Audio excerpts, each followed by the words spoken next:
Ayan guys, hinihiwa na natin yung mga ingredients. Meron tayong sibuyas and bawang. Siyempre, ang naghihiwa, Gabriela. Ayos. Balikan ko kami mamaya guys. Ngayon guys, magluluto tayo ng kalderetang kambing.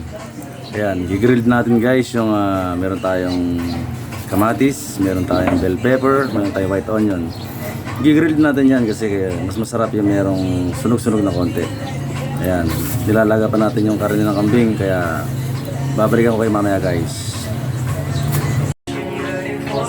Ngayon guys, ito na-grill na natin yung ating bell pepper, onion, saka kamatis. I-blender na natin siya manual. Ayan guys. At ito na nga guys, yung ano natin, binlender na natin manual yung ating sibuyas, kamatis, saka yung ating bell pepper. Ayan guys, magigisa na tayo.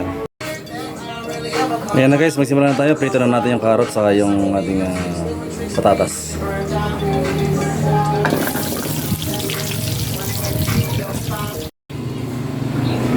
Ayan guys, mag-start tayo mag-isa ng bawang at sibuyas.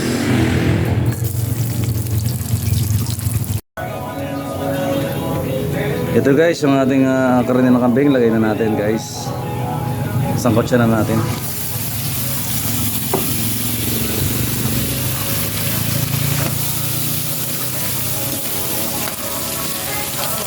Ito talaga. Yung pagmantikain natin guys para masarap.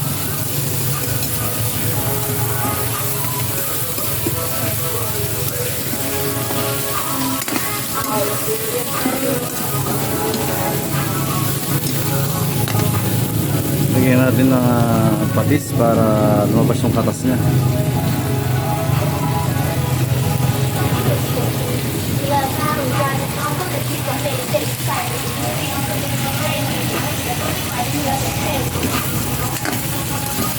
And guys, mag-isa-gisa muna tayo sa kotsahin muna natin. Then guys, yung blender natin na kanina na kamatis, sa bell pepper, sa white onion, lagay na natin. Sabi natin sa gisa.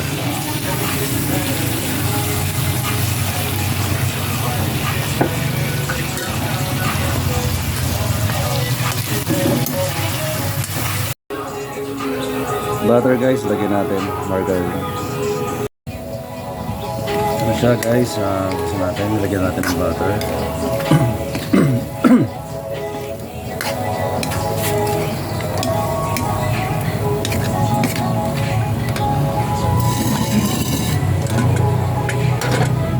Lagyan natin pinagkuluan ng kambing.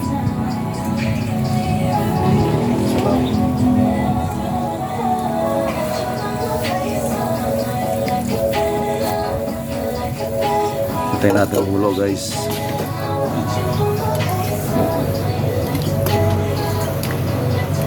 Tapos lagyan natin ng rino para masarap. Kaldereta mix guys.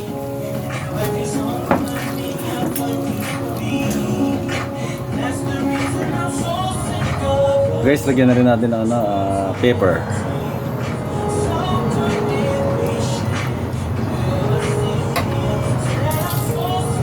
Paprika. Konti lang.